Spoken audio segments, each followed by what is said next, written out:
Hello guys, welcome back to our channel. और आज हम एक और नई महाभारत की वीडियो के साथ। और आज हम बात करेंगे कि महाभारत में जो लाखों लोग मारे गए उनके पीछे का कारण क्या था, उनके पीछे प्रतिज्ञाएं क्या थी।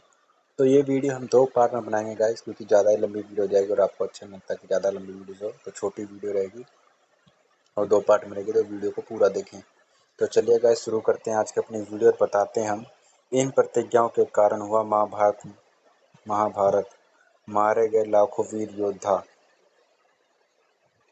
तो इन प्रतिज्ञाओं के चलते हुई थी महाभारत। जैसे कि कुछ न कुछ वजह होती है भाई, कोई भी मतलब युद्ध हो या लड़ाई हो या बहस हो, तो उसके पीछे कोई ना कोई वजह रहती है या फिर कोई ना कोई संक्षेप बात रहती है या कोई बात छिपी रहती है या बात होती है। जब जाके कोई युद्ध या लड़ाई या कोई बहस होती है, तो क्या प्रतिज्ञाएं थी महाभारत जो हुई। तो चलिए गाइस, बताते हैं अपनी वीडियो में। महाभारत को लेकर मन में कई सारे सवाल उठते हैं। कभी लगता है कि कुछ घटनाएं अगर नहीं होती तो शायद महाभारत होने से रुक सकती थी। कभी कुछ प्रतिज्ञाओं को लेकर भी मन में संशय उठता है कि शायद अगर ये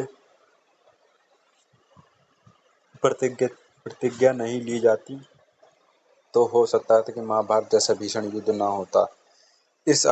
इस वीडियो में हम ऐसी ही कुछ प्रतिज्ञाओं के बारे में जानकारी बताएंगे जिन्हें लेकर माना जाता है कि इनके चलते महाभारत के युद्ध में लाखों लोग मारे गए। तो भीष्म ने जब लिया आजीवन ब्रह्मचर्य व्रत। पौराणिक कथा के अनुसार महाभारत के महायोद्धाओं में भीष्म प्रमुख पितामह देवी गंगा और राजा शांतनु के पुत्र थे। स्वर्ग लोक में ब्रह्मा जी द्वारा दिए गए एक शाप के कारण देवी गंगा और शांतनु को पृथ्वी पर जन्म लेना पड़ा। इनकी आठवीं संतान थे देवव्रत, जो आगे चलकर भीष्म और फिर भीष्म से भीष्म पितामह बने। भीष्म पितामह आजीवन कुंवारे रहे। इनके ब्रह्मचर्य के कारण अपने पिता का विवाह कराने के लिए की गई प्रतिज्ञा थी। जब भीष्म का जन्म हुआ तो उनकी माता गंगा उन्हें अपने साथ लेकर स्वर्गलोक लौट आई। गंगा ने अपने इस पुत्र का नाम देवव्रत रखा था। देवव्रत के जन्म के बाद गंगा को शाप से मुक्ति मिल गई थी, लेकिन राजा शांतनु को अभी भी पृथ्वी पर ही रहना था। स्वर्ग में गंगा ने अपने पुत्र को देवताओं और देव ऋषियों से शिक्षा दिलाई। गंगा के जाने के बाद राजा शांतनु ने दूसरा विवाह नहीं किया, बल्कि गंगा और अपने पुत्र के लौटने की प्रतीक्षा करती रही। फिर 16 साल बाद एक दिन गंगा प्रकट हुई और उनके साथ राजकुमार देवव्रत भी थे। देवव्रत को उनके पिता शांतनु को सौंपकर गंगा फिर से स्वर्गलोक लौट गई।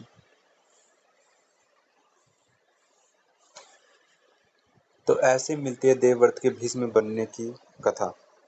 एक दिन अपने पुत्र देवव्रत को लेकर राजा शांतनु शिकार पर गए। वहां शिकार करते करते शांतनु अपने पहाड़ से काफी आगे निकल गए और देवव्रत पहाड़ पर ही रुक गए।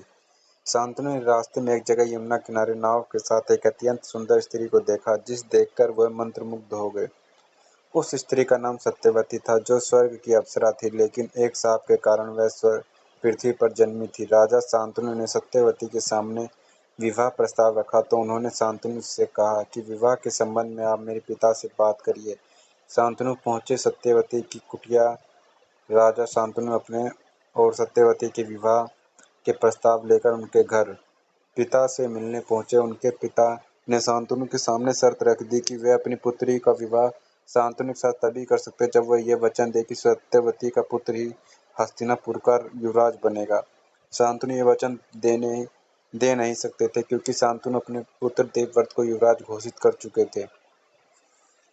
जब शांतनु इस शर्त को मानने के लिए तैयार नहीं हुए तो सत्यवती के पिता ने इस विवाह से इनकार कर दिया। तब देवव्रत ने शांतनु के साथ सारथी से उनके बारे में जानकारी ली और सारथी को लेकर सत्यवती के घर पहुंचे। देवव्रत ने सत्यवती का हाथ पिता से मांगा ताकि वह सत्यवती का विवाह अपने पिता से करा सके। तब सत्यवती से वही बात दोहरा दी जो राजा शांतनु से कही थी। तो ये थी गाइस, कैसे सत्यवती और राजा शांतनु का विवाह, उनके प्रेम प्रसंग, कैसे उन्होंने क्या क्या उन्होंने देखा। तो ये गाइस अगले वीडियो में बताते हैं आगे क्या हुआ। तो वीडियो पर बने रहें और नेक्स्ट पार्ट का जरूर देखें। तो अगर वीडियो अच्छी लगे तो वीडियो को लाइक कर दें, चैनल पर नए तो चैनल को सब्सक्राइब करें। मिलते हैं गाइस, तब तक नेक्स्ट वीडियो में।